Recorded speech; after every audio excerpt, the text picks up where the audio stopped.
Hello, ladies. Welcome to Excellent Wife in Training. I am coming to you live today from the trampoline place.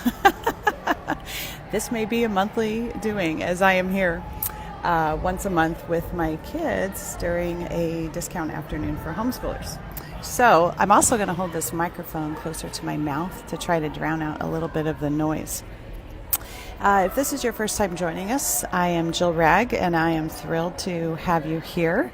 Today we're going to be talking about menu planning, and I got tons of questions about this, and there are so many different aspects to menu planning, and so we're going to try to get through them pretty quickly if we can. And I know there are tons of good ideas out there, so if you have something else that's working for you, then don't my kids don't stress it. Like I say, if you have something that's working, don't try to change the track that your train is on. You want to keep being faithful in that. We're going to have plenty of other subjects this year to talk about that might be more on your train track, so to speak. So the first question that I'm going to answer is how often do I meal plan, and how often do I integrate new meals and recipes into our family? So I do like to plan for a whole month, but I also sometimes do that week by week. I'm going to show you, this is a planner I just use for my life because I homeschool. So I've got my kids' weekly assignments in here. It's called the Well Planned Day, but also they have, besides my scheduling, they have a spot here for my menu for the week. So what I'll often do when I change over to a new month is I'll go through and I'll write in all of my menus for a month. And then if I need to change, I can switch it around, but at least I've done the hard work all at once for the month. Also, the benefit of having it in a book is I can go back and I can see what we've had, and oh my goodness, we haven't had chili in forever. I'm going to put that on the menu because it's all right here in the book. So that's how often. And then the question, how often do I integrate new meals and recipes? Well, to be honest, this is really going to depend on your season of life. If you are just a wife and a husband at home together, if you're only working a few hours or you have free time to experiment in the kitchen, you could be probably doing something new every night. But if you're at home and you're lucky to go to the bathroom by yourself in peace, you probably don't want to be coming up with new recipes and searching around Pinterest right now. So consider your season of life. I remember when I was in what I call the labor years of parenting. We were having children 4, 5, and 6, and my sister-in-law was coming up with new recipes, and I was like, yikes, I don't even have time to think about anything besides burritos. So consider the season of your life. Don't be too hard on yourself, and maybe try to start small. Come up with a new recipe once a month or once a week, and just consider also how your family feels. Can you tell they're feeling bored?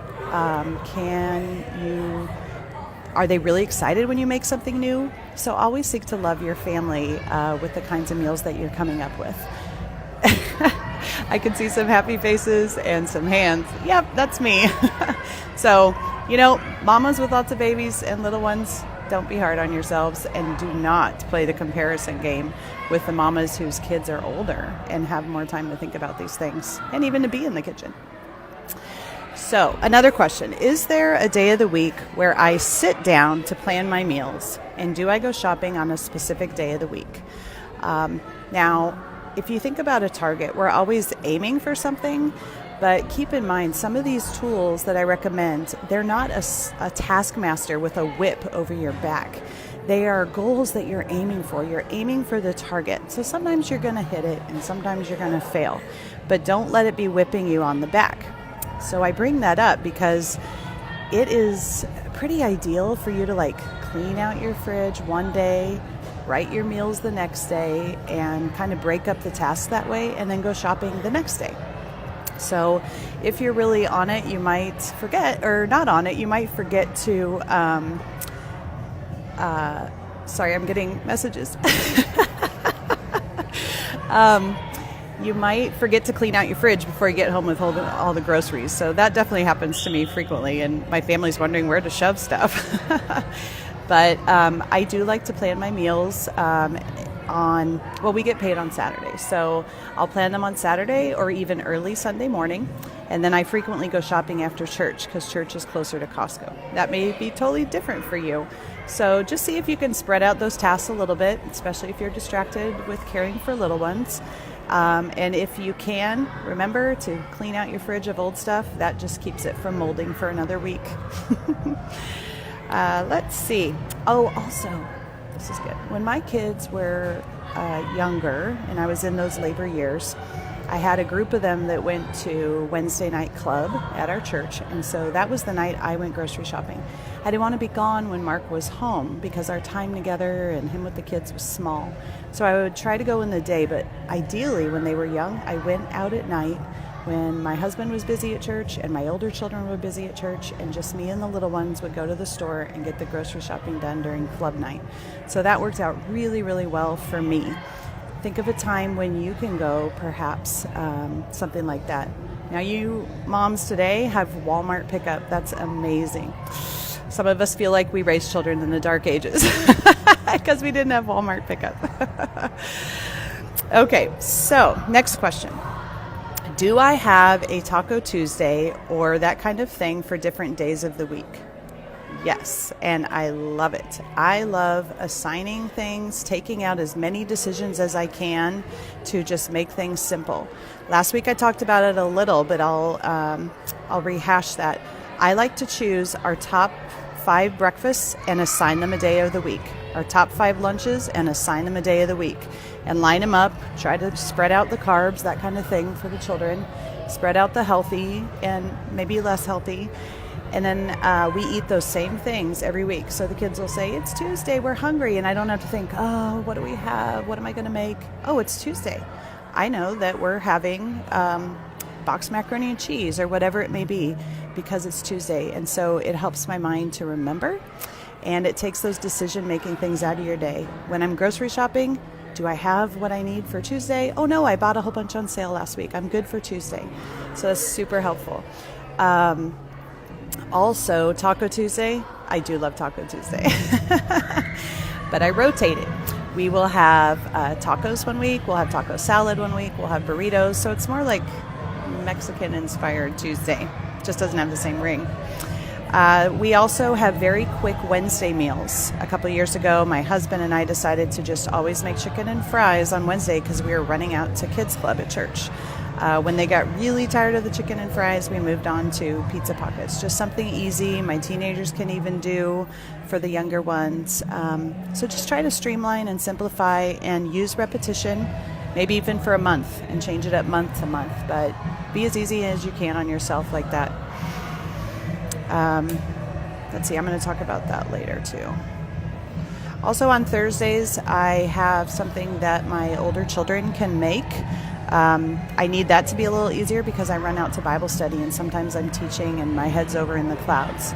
So just look at your week, look at your nights, even your days. How much time am I going to have consistently on this day of the week to cook certain meals? And then just know this night has to be easy. This night I can be more gourmet because we're all going to be home. We're all going to sit at the table together. I want it to be a little bit nicer. What do you do when you feel like you're cooking the same stuff all the time? Well, this is where Titus 2 comes in really handy. You have older women and younger women in your church, and they're cooking all different things. They're from all different parts of America or even the world. Just chat with your friends for a couple minutes, and you'll get some fresh ideas really quickly on something you haven't thought of in a while. So talk to your friends. Maybe one week you come up with a plan, just a plan like burritos and lasagna and soup, and you just send that to your friend, and so she just does that for the week, and the next week she sends you a list of 6 meals. It just helps you get some fresh ideas using another person's brain. How do I remember all the meals that work for my family? And that one kind of goes along with how many meals do I have that I choose from when planning my weekly lists, and do I have a master list that I start with? So the answer to that is for sure yes.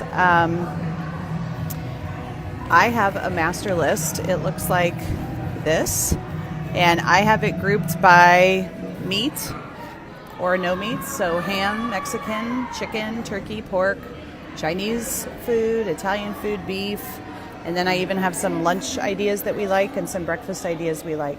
And this is actually a copy that's going to be coming out in the Excellent Wife in Training workbook for older and women to do together in churches. And so that's why I'm showing this to you.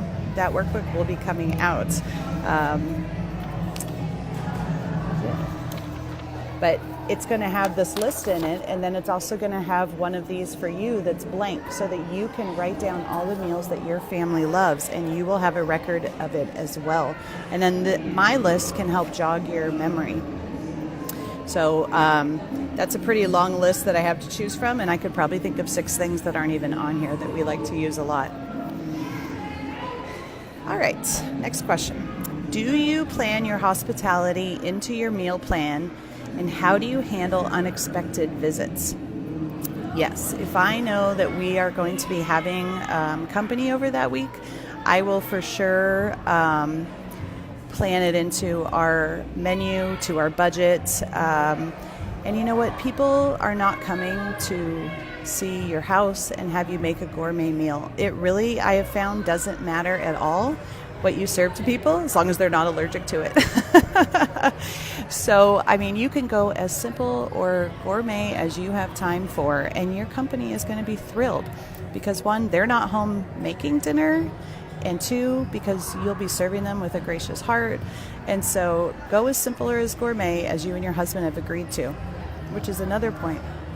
Sometimes when we have company, my husband will be like, I really want to smoke some meat today, and so that's an extra expense, and he will always give extra allowance to our food budget when we want to do a more expensive cut of meat or something like that. And so that rolls into as well, how do we do unexpected visits?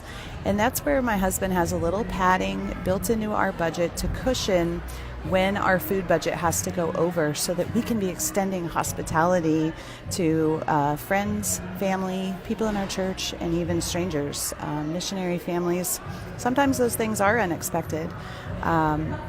But if you have a little bit of cushion in your budget, then you can just plan to spend a little bit extra that week if that works for you and your husband. But do ask your husband, what would you like me to serve to our guests? Do you care? Some will care and some won't care. So it really depends on your family. How can I keep it simple with healthy eating and not eating the same thing every day? Well, if you're on a strict diet, there's not a lot I can do to help you out there. If you're eating keto or something, you're just going to have to, try everything that they have on a list. But that is a time for you to go to Pinterest and to look at what people are doing with the ingredients that are allowed on your healthy eating plan, and use Pinterest in your favor in ways to how to take the ingredients I'm allowed to eat and rotate it through to make my day more enjoyable when it comes to eating. Sometimes, though, when you're on a healthy eating plan, food isn't about enjoyment anymore. Let's just be honest. It's about surviving your menu. But I was thinking about this question in a slightly different way. Keeping it simple with healthy eating, not eating the same thing every day. If you're not on a specific eating plan, you need to be talking to your husband and communicating with him about what the family is eating. How healthy do you need to be? What is he comfortable with? And what is he choosing to eat? We have to be really careful in our current culture that we don't make health food more important than nourishing the souls that are in our homes. Sometimes health food and being healthy can... Oh, she can't hear me. Can some of the others of you say if you can hear me? I want to make sure it's coming through.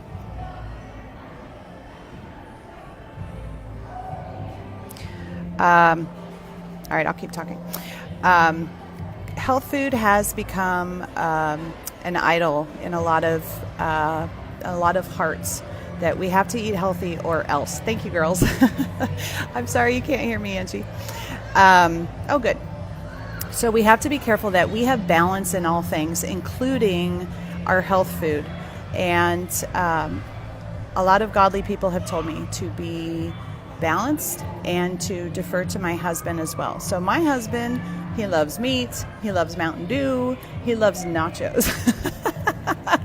So if I try to lead over him by not allowing him to eat certain things, then we start to have some big problems. I could give a sweet appeal about why I believe we should eat certain things, but I really need to put my heart under those choices he makes as a leader and trust God that he has promised us that he has our days numbered, and that he has chosen this husband for me. So you just want to be careful when it comes to how hard you push health food in your family, and make sure that you and your husband are united in that. Next question.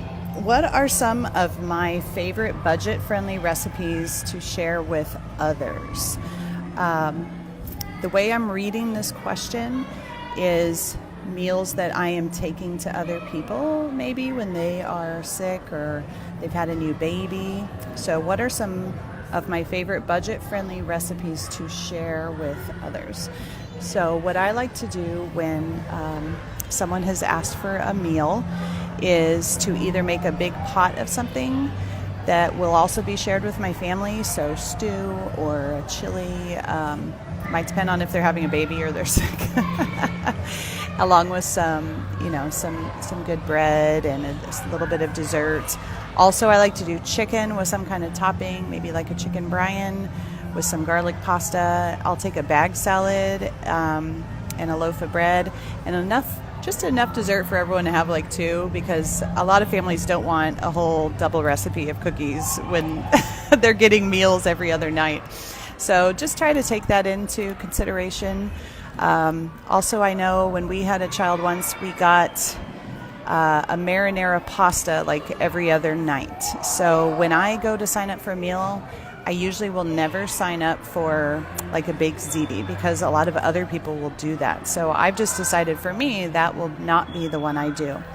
But just stick with some well-seasoned chicken and a little side, and a bag of salad is usually enough. And I know a lot of you have some good ideas on that. But I also try to serve my family the same thing that I'm taking to another family that same night. That way you're not doubling all the ingredients, the spices and this or that. So see if you can just make double of what you're doing, leave some at home for your family, and take the other amount over to the person you're serving. And keep up the good work of serving people who need meals. It's such a sweet way to love others, and even take hospitality from your home over to another home. And we're going to have some hospitality discussions in the next few weeks as we talk about hosting a crowd, and there will be some blog posts on hospitality. So we will definitely be covering that here.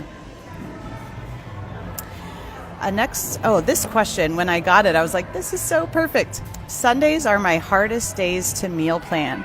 What are some easy Sunday and lunch dinner suggestions? Yes, if you are rushing out early for church and you are coming home when everyone's starved, and then you're rushing back to church in the evenings on Sunday, if that's your family, then I know why this is a struggle. Sundays are hard. And so again, I like to just pick one thing and use it as long as I can until the children get tired of it. But for a time when we had 2 and 3 small children, we lived almost an hour away from our church. And so a granola bar and chocolate milk in the sippy cup was what my kids got when we buckled them into their car seats at 7 a.m. with their pajamas on.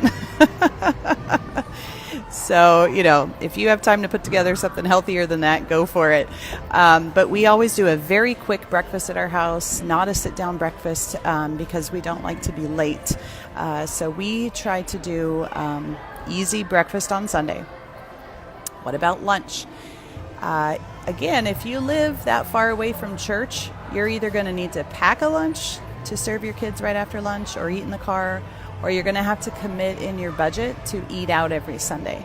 Now, my husband is a pastor. He's usually exhausted after church. He knows that I've been running around church all morning. So in our budget, we have that we eat out every Sunday. And usually it's fast food, to be honest. Just going to tell you that. So you may need to make that decision. We don't live an hour from church anymore, but we did live 25 minutes from church for a very long time. And we had a lot of little birdies chirping in the back seat how hungry they were. So if you're a good pre-planner and you can get that food in the car, sandwiches and all that ahead of time, then go for that. If you can stop and go to a fast food, try that. And my last suggestion is what you can actually make at home for lunch after church. And I would recommend you either make sandwiches when you get home, or like grilled cheese, it's like stepped up, or like we had company recently. When we came home, we had a cold cuts bar. So I just laid out the meat and the cheese. I put out the bread and the condiments. I put out a couple bags of chips and desserts, and everyone just makes their own. That is a really great way to serve your family quickly, or even to have people over last minute. You can run through the store and grab cold cuts and then just lay it out on a tray to serve a family right after church. Other Sunday meals that I like right after church, if you've left your crock pot on with soup or chili or something of that sort, those are some really great after church ideas that can be cooking while you're gone. Just make sure that it starts heating up before you go, so you don't come home to something frozen. You know what's happened to all of us. And then also in the evenings, if you have night church, which we're about to be getting into again here ourselves, I usually just throw a little snack at the kids before, and then when we get home, I will serve them nachos, or I'll make a quick pasta with Alfredo and ham or chicken. You could do chicken Caesar salad. So just think of like those kinds of quick meals that you can either throw together easy or put in a crock pot before morning church, or sandwich and cold cuts bars. Those kinds of things just make Sunday so much smoother. And that's what you want it to be. You want to give your best at church, but also have decent food at home if you can, or just plan in your budget to eat out if that is a decision that you and your husband have come to for your Sundays. Hello, people who just joined us. All right. I have two more questions. What are my favorite ways to repurpose rice and pasta? Rice, you might want to figure out like how to make just enough for your family. That's kind of where we're at right now. Like, I know exactly how much to make and I instant pot it. If you like to make a whole bunch, or you're a family of two and for some reason you're always making it for four, then just squish it flat in a Ziploc and freeze it, and then you can add it to a soup. Someone's doing their meal planning right now.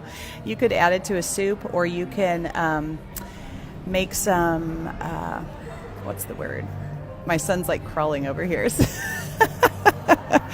You can make it into a fried rice and just change the whole flavor of your rice before you serve it again for the second time. As far as a way to repurpose pasta, no, you don't want it to get soggy. And I've made the mistake of putting it in soup. You just asked my kids about the time they ate Sea of Surprises. That's a really good story. Let's just say we were going to SeaWorld during that time. But repurposing pasta, I do not claim to be the expert on that. So maybe someone could post that on the notes. A way to repurpose pasta. Okay, and then my last one, which I can see the person that asked it is on there now. How do I keep teenage boys full? Well, you need to feed them well. They need to get good sleep. But my number one way to keep a boy filled between meals is a jar of peanut butter and a spoon. My 17-year-old boy always takes jars of peanut butter and a spoon to summer camp with him because he knows if he gets hungry, that will do the job. I also try to get beef jerky, sometimes at Trader Joe's or wherever, depending on what kind of meat your family likes to have. I know Trader Joe's has some organic beef jerky, but any kind there. I do build into my budget some room for the frozen appetizers like mini tacos and so forth. So that's really because I have teenagers that I keep that stuff on hand to keep them fed.